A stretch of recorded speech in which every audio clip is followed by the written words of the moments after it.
नमस्कार दोस्तों, मैं हूं मनोज कुमार और यहाँ पे हम लोग बात कर रहे हैं डेटा फिल्टर के बारे में। कभी कभी क्या होता है कि हमारे पास कुछ ऐसे डेटा होते हैं जिसको कि हम लोग फिल्टर करने से फिल्टर वर्क ही नहीं करता। जैसे मैं एग्जांपल के तौर पर यहाँ पे देखिए क्या है, यहाँ पे कुछ डेटा है। इस डेटा को अगर काउंट करें तो देखिए मैं यहाँ से सेलेक्ट करता हूँ और कंट्रोल शिफ्ट डाउन करके देखता हूँ कितना है, 28,310 लाइन आइटम है। ठीक है, और इसमें सारी भी कुछ डेटा है। और यहाँ पे देखिए जैसे ही मैं यहाँ पे ये जो फॉर्मूला यूज किया हूं, यहां पे सब टोटल का फार्मूला यूज कर रहा हूं। सब टोटल का काम क्या होता है पता है ना, 9 डाल के कि आपका जितना फिल्टर डेटा होगा सिर्फ उसी का जो है वैल्यू आपको दिखाएगा, बाकी का वैल्यू नहीं दिखाएगा। तो देखिए जैसे यहां सब टोटल का डाला हुआ हूं तो यहां पे अगर मैं इसको डेटा में गया और यहां से देखिए फिल्टर करके जीरो को मैं हटा देता हूं। क्या इसको हटाऊंगा, यहां से सिर्फ जीरो को हटा देता हूं। जीरो हटाने से तो वैल्यू पे फर्क नहीं पड़ना चाहिए ना, आपका जितना सम है उतना ही सम होना चाहिए। जीरो को हटाया, इसको ओके किया तो देखिए आपका जो है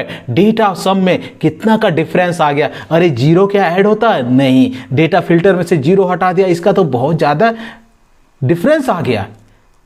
ये काम आपके साथ भी हो रहा है तो आप इसको देखिए क्यों होता है। एक्चुअली मैं एक चीज क्लियर करना चाहता हूं कि जब भी आप फिल्टर काम करोगे ना, एक्सेल के अंदर आप फिल्टर यूज करते हो तो एक्सेल जो है आपको एक इंफॉर्मेशन देता है। देखिए यहाँ पे जैसे मैं यहाँ पे फिल्टर का अप्लाई कर रहा हूँ तो आपको क्या मिलेगा, यहाँ पे नॉट ऑल आइटम शोइंग। मतलब क्या हो गया, आपका जब फिल्टर में जाओगे तो आपको जो है पूरा आइटम शो नहीं करेगा।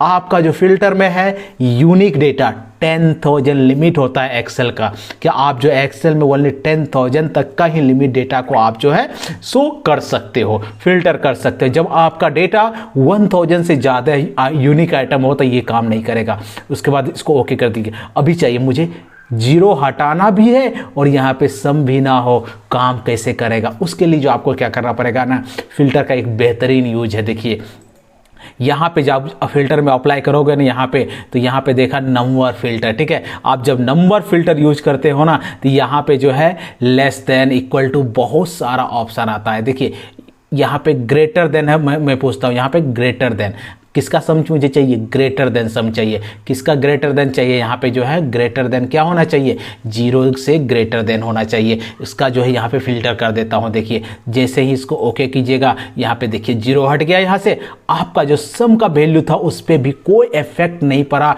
कुछ भी चेंजेज नहीं हुआ, आपका काम भी हो चुका है। तो कभी कभी लगता होगा कि ये जो है इक्वल नंबर फिल्टर का यूज कैसे करते हैं, यहाँ पे आपको समझ हो गया होगा। अभी देखिए मैं यहाँ पे नंबर फिल्टर को हटा के दिखाता हूँ। इसमें जैसे ही नंबर फिल्टर को यहाँ पे हटाऊंगा ना तो यहाँ पे देखिए क्लियर फिल्टर अमाउंट्स, यहाँ पे देखिए क्लियर कर दिया हूँ। अभी कुछ भी फिल्टर नहीं लगा हुआ, जीरो वापस आ गया। चलिए मैं बताता हूँ इसमें यूनिक आइटम कितना है। जस्ट मैं इसको कॉपी कर लेता हूँ। ठीक है, क्या कर लेता हूँ, इसको कॉपी कर लेता हूँ। टी को मैं यहाँ पे क्या करता हूँ, जस्ट पेस्ट कर देता हूँ। ठीक है, पेस्ट करता हूँ और यहाँ पे अगर डेटा में जाओगे ना, यहाँ पे रिमूव डुप्लीकेट का ऑप्शन आता है। जस्ट मैं क्लिक किया, रिमूव डुप्लीकेट, ओके।